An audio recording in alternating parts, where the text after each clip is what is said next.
परम आदरणीय भाइयों एवं बहनों,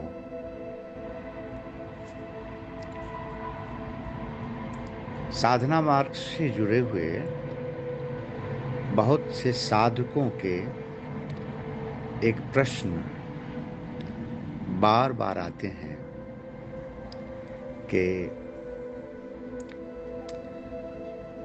वर्षों से हम साधना में लगे हुए हैं। तरह तरह की साधना को अपनाया है उन्होंने, अलग अलग साधना पद्धति से जुड़े हुए लोग हैं। तो कहते हैं कि एक सबसे बड़ा कठिन प्रश्न है कि हम कैसे जानें कि कौन सी पद्धति सही है और कौन सी गलत। अब यह प्रश्न बड़ा जटिल है, इसका उत्तर भी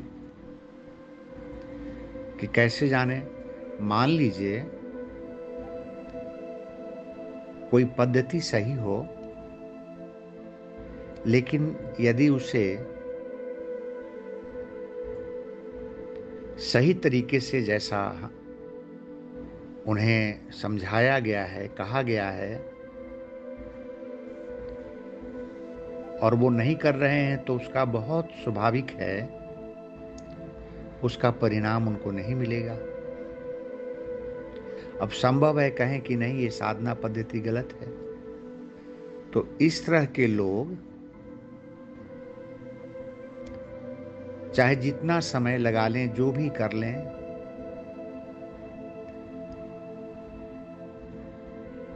अगर उनमें कुछ परिवर्तन नहीं आ रहा है, तो यह बिल्कुल स्वाभाविक है कि कहीं ना कहीं चूक रहे हैं वो। तो इसका एक ही सूत्र है, हमें किसी से पूछने की जरूरत नहीं है कि हम सही मार्ग पर हैं कि गलत। यदि बिल्कुल अक्षरशः जैसा बताया गया है हमें साधना के लिए, और उसी हिसाब से प्रयासरत हम हैं, और हमारे अंतर में प्रेम, करुणा, वैराग्य, समर्पण, इन सारे गुणों को हम अच्छी तरह से परख लें, अगर हमारे अंतर में ये महसूस हो रहा है, प्रकट हो रहा है, हम अनुभव कर रहे हैं, तो हम सही मार्ग पर हैं। हमारे अंदर उस परमात्मा के प्रति समर्पण का भाव, पूर्णतः समर्पण, ऐसा समर्पण हम कह सकते हैं, तन समर्पण, मन समर्पण और ये जीवन समर्पण। तुझको पाने के लिए प्रियतम करूं क्या और अर्पण। ऐसा समर्पण का भाव सत्ता के प्रति अगर बढ़ रहा है, प्रेम बढ़ रहा है हमारे आचरण में, हम जहां देखें, जिसको देखें प्रेम में दृष्टि से, करुणा का भाव, किसी की पीड़ा देखी नहीं जाती,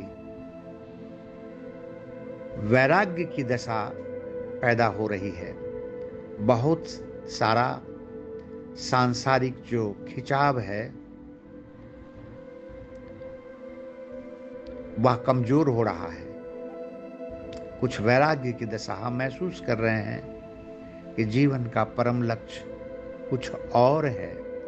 यह सांसारिकता तो कर्तव्य है, हम निभाएंगे, पर जीवन का परम लक्ष्य उस सत्ता की प्राप्ति ही है। ये भाव अगर हमारे अंदर बना हुआ है, प्रेम, करुणा, वैराग्य, समर्पण की दशा, ये सारी चीजें यदि हमारे अंतर में घटित हो रही है, तो बस हमें समझ लेना चाहिए कि हम सही मार्ग से जुड़े हुए हैं, और हमारे अंदर ये इतना गहरा हो जाना चाहिए कि हमारी दृष्टि जहां भी देखे, सब में वो सूक्ष्म ऊर्जा परम सत्ता का दिखे। किसी के प्रति द्वेष नहीं, दुर्भावना के भाव नहीं, सब में हम उसी सत्ता को जाने, महसूस करें, ऐसा भाव बना रहना चाहिए। आनंद की दशा में हम, परिस्थितियां चाहे जो हो जाए, आनंद की दशा में हर जगह, हर पल, रोम रोम में वही सत्ता व्याप्त है। इसकी अनुभूति होती रहनी चाहिए। बहुत बहुत शुभकामनाएं।